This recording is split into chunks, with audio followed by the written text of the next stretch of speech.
अदिनिया वर्षा उजाड़ी देला धान चाष जमी एबे आंठुए लेखाए पानी कटा जाइथिबा धान एबे पानी रे भासुछि।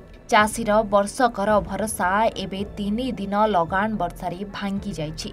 गंजाम, खोर्धा, पुरी, कटक, जगतसिंहपुर, बालेश्वर सबुठी समान अवस्था। एभली स्थिति रे गंजाम रो विभिन्न अंचल बुली चाष जमी रे पहुंची स्थिति अनुध्यान करने सहित चाषींक सहित आलोचना करिसेंती राज्य सड़क और परिवहन मंत्री विभूति भूषण जेना।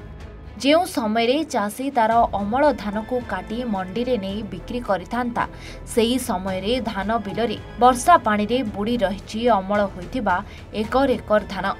गंजाम जिलार 22टी ब्लॉक रो चाषी एबे चिंतारे। गंजाम रे 23 तारिखरु धान मंडी रे बिक्री हेबा नै धार्य करा जायथिबा बेले एबे धान अमल किपरि हेबो से नै चिंतारे चाषी। सेपटे वर्षा पानी रे बुड़ी रहिबा जोगु धानर एफएक्यू मान कमी पारे। सरकार धान क्विंटाल पिछा 3100 टंका घोषणा करिथिबा बेले एफएक्यू मान कमिले सेही मूल्य धान बिक्री हेबो कि नाही से नै मध्य चिंतारे चाषी। रविवार सकाळु गोपालपुर निर्वाचन मंडलीर गोलंथरा कुकुड़ाखंडी ब्लॉक रो विभिन्न अंचल बुली धान बिलर स्थिति देखिछंती मंत्री विभूति भूषण जेना। एथिसह क्षतिग्रस्त चाषी मानक सह आलोचना मध्य करिसेंती मंत्री और तांको सह कनिष्ठ तहसीलदार कविराज प्रधान, कृषि अधिकारी शुभश्री जेना प्रमुख उपस्थित रही चाष जमी अनुध्यान करिसेंती। एही अंचल रे चाषी मानकर होइतिबा क्षयक्षति आकलन करी राज्य सरकार को रिपोर्ट दिया जिवो बोली मंत्री कहिसेंती। आउ मध्य चाषी मानकु उपयुक्त मूल्य मिलिबो बोली मंत्री कहिसेंती। उपयुक्त मूल्य रे धान किनिबाकू दाबी करिसेंती चाषी कूल। अन्यपटे जणे क्षतिग्रस्त चाषी कहिसेंती लघुचाप वर्षा रे कटा जाइतिबा धान बिलरे पानी पसि जाइछि। कटा होइतिबा धान गुड़िक पानी रे पड़ी रहिछि। सरकार को एतिके अनुरोध करूछु चाषी ऋण छाड़ करा जाऊ।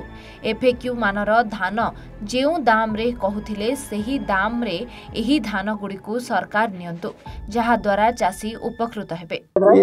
जो 2-4 दिन लगाना वर्षा से कारण चाषी माने मध्य बारंबार अवस्था मते फोन करछंती एवं प्रशासन तरफ यार तर्जमा करा दिया पे मध्य आज तहसीलदार फील्ड अफसर माने से जो एग्रीकल्चर डिपार्टमेंट समस्त मध्य बुलुछंती साथरे एवं चाषी पाखकू सरकार आसी मु मंत्री भावे नुह तो चाषी पुओ भावे आसी देखुची वास्तव चित्र भी देखुची। वास्तव में पानी रे कली रही धान गद्दारे पानी पशि जाइए। भगवान को डाकू तुरंत वर्षा कि छाड़ी जाऊ चाषी तार अमल करू एवं से मंडी रे सरकार कही पैसा क्विंटाल पिछा 3100 टंका से मंडी कि बिक्री पाऊ यार सुनिश्चित करने कृषि अधिकारी साथी भी अच्छा तहसीलदार भी अच्छा एवं आम संपूर्ण भाव चाषी पाखे पहुंची गोटे ग्राउंड जीरो को जाकरी कथा देखु। एफएक्यू मान तो करने बाध्य भी हम ना चाषी बिकी पारनी चाषी बिकी पारनी अଯଥାରେ बाट मारणा हम।